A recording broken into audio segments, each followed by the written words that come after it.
ចាពូកអើយស៊ីទៅឲ្យវាឆ្ងាញ់មាត់អោណាចាពូកអើយស៊ីទៅឲ្យវាឆ្ងាញ់មាត់ស្រើណាជន់ចត់ស្រើលុបគាត់ខាប់ស្រើណាជន់ចត់ស្រើលុបគាត់ខាប់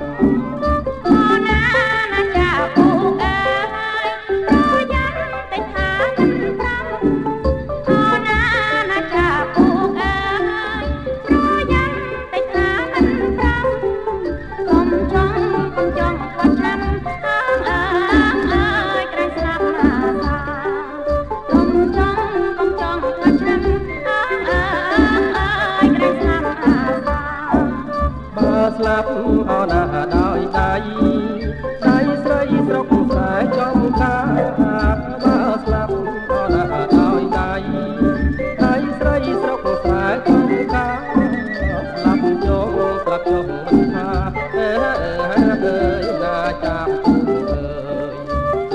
យស្លាប់ចុះមិនថាណាចាប់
ចាពូអើ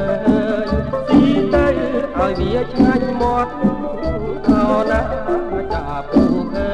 យស៊ីទៅឲ្យវាឆ្ងាញ់មាត់ទៅណាជន់ចត់ព្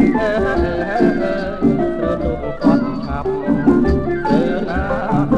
ជន់ចត់ព្រោះលោកគាត់ឆាប់